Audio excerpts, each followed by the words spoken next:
Page 35, Major Scale Etude. On page 33, they're introducing you to the major scales for these different key signatures we've been in. There's 6 of them there, and I've been encouraging you to go use my scale videos for them. So I'm hoping you already know these scales. If you've been doing the scale videos, you know these scales, and they give you the fingering and all that. I cover all that in the scales and the technique and all that, so please go do those. Then on page 34, they talk about the key, the sharp and flat orders. Well, you see when sharps are in a key signature or flats, they're always in the same order. The sharps have an order, the flats have an order. It's different than the sharps, but it's an order. So if you see 4 sharps, you should automatically know what they are. You don't have to stop and figure out what they are because it's always the same. The first sharp is always F sharp. Always, that's it. Don't have to, if you see 1 sharp, you don't have to worry about what the sharp is. That's an F sharp. Then C sharp, and they're all in the same order. They make a nice pattern in the staff too. Well, if you know the scales, you don't have to worry about it. You glance at, you know how many sharps or flats are there. You know the scale, you know, that's what I do. I don't worry about, oh, what are they and which notes are sharp or flat. I just play in that key. I've thought that it makes playing so much easier, and it really doesn't matter what key it's in. So I could go anywhere from C major for no sharps or flats to 7 sharps or 7 flats, which is typically the most you'll ever have.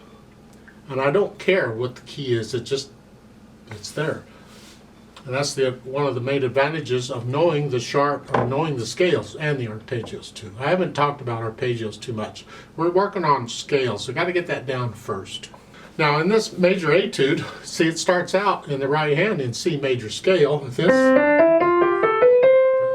And the first line, in fact, is C, actually the first 2 lines is C major. The second line is an 8VA above.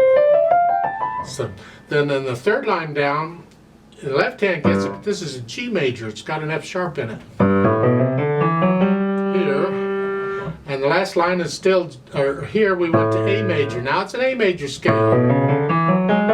So, and they're using accidentals for the sharps. They didn't change the key signature.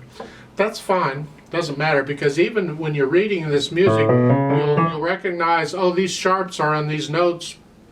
That's the scale. Now that's a little harder for me to do. I prefer them in the key signature, and I know what scale I'm doing, because when you get these accidentals, then you have to adjust. Then in the last line next to the last measure here, that's E major. That's 4 sharps on that one. So we're covering different scales here, and an etude is a steady piece. So this is a steady piece for playing different scales. 4/4 time. The scales are in 1/8 notes. Everything else is quarter note or dotted half note or whatever. What I want to talk about, though, to help this out would be the natural accents. We want to feel the first beat of each measure. It's always the strongest. And then when you're dealing with subdivided beats like 1/8 notes, there's an 1 and 2 and you want to kind of feel a beat 1 and 2 and 3 and 4 and 1 and 2 and 3.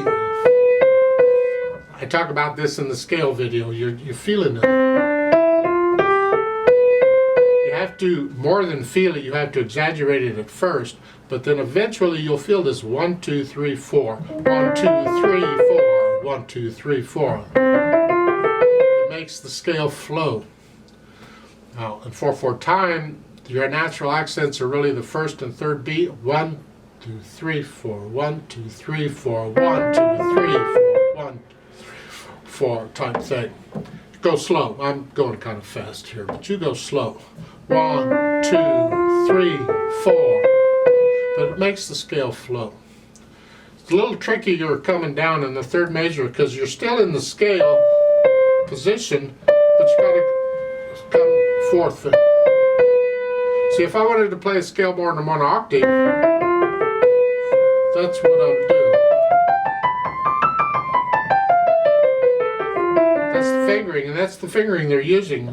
2, That's what it would be. So it's good exercise. Just doing that in each of these scales. The other hand just has the primary chords. And it's good to know these primary chords in each key. So then we add what? The dynamics and articulation, that is the staccatos.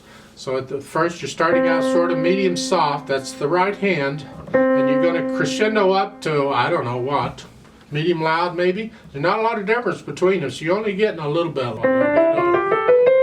right there, and then stay there. Accents or staccatos. A tenuto means hang on to that for the full beat and maybe a hair longer, linger on it, and then start at medium loud and come back down to soft. Staccatos, and then linger on it. Same thing in the second line, but you're an octave higher.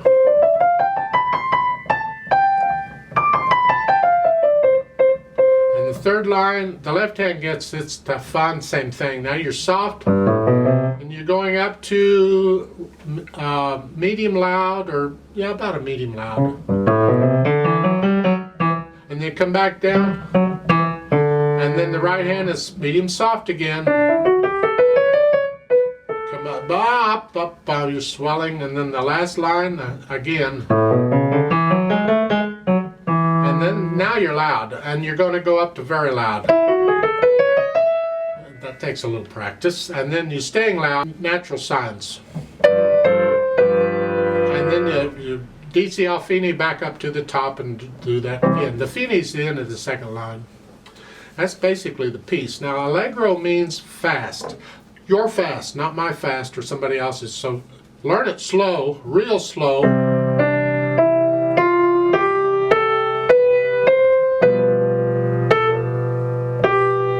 Rest.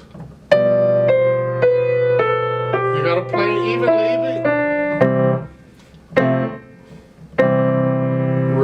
So play it even, play it controlled, all the right notes, no hesitations anywhere, and then you can gradually speed it up. If you have a metronome, that comes in really handy because you can just gradually speed the metronome up.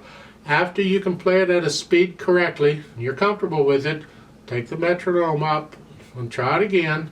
What'll happen is you'll be stuck at a speed for a while, it's not working, and you work it out, and over time you'll learn to play it at that speed. And you'll find when you start moving the metronome up, you'll move it up a few notches before it gets fast enough where you're starting to struggle again. And at that point, that's where you set the metronome and you work at that speed for a while until you can get it, and then you start moving the metronome up one notch at a time until you get to a speed where you're starting to struggle a little, and then you stay there for a while and you work on that, and you just gradually over time speed it up. It's a personal thing. I don't know how long it'll take you. It's up to you. Now that 8 VA in the second line is above the top staff, so it applies to that staff. So the right hand goes up an octave, the left hand stays where it's at. Be careful on that. And when you get to the last two lines, now be careful here because your hands keep moving around, and you have to plan for this because you got to be able to do the hand movements without messing up the beat. Now they're nice enough to give you a quarter rest in between these, so you have one beat to try and figure out where you want to go. So in the first two measures you're here. Then for the next two measures, where your left hand's almost where it needs to be, here, it's your right hand's got to come down. So plan that, know where you want to be. Then you end the line here. In the next line, the right hand's almost where it needs to be. It's got to be here. So the left hand's got to go down. So watch that. And then in the last line, going to the third measure, again, the left hand's about where it needs to be. It needs to go here. And the right hand's got to come down. So figure that out. And then the left hand's got to come down. As you're playing these, left hand comes down. Then when you go back to the top, there's no rest. You got to know where you're going, and both hands are moving. So watch that, you got to go here. So you have to cut the half note a little short to give you time to get down there, but don't cut it any shorter than you have to get down there. It's not a quick jerky motion. You just go maybe an eighth note or something. depending on how fast you're going, it could be a quarter note. So you may have to practice the hand moves. At the bottom there is an RAT, a retardando, so you can slow down a little bit.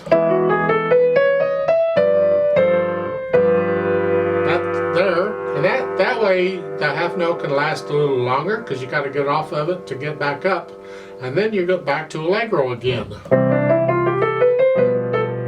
Type thing. I like to play this with you very slowly. I'm not doing the dynamics. I'm just going to do the notes and the articulation and all that stuff. Let's try it. I'll give us 4 counts. 1 and 2 and ready and go and.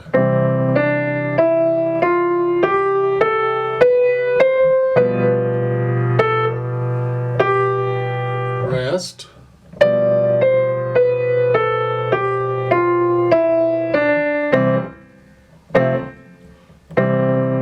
Rest.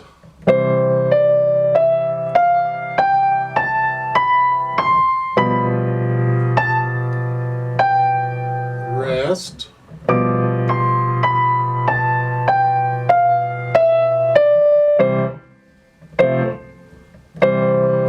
Rest.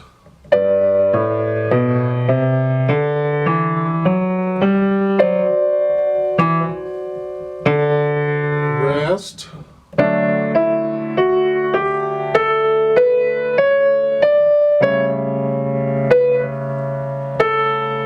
Rest.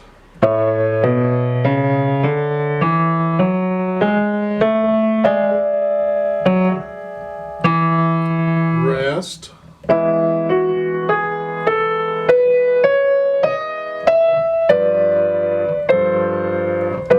To the top.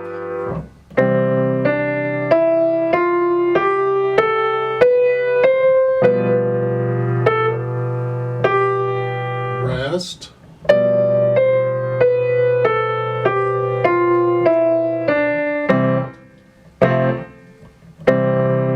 Rest.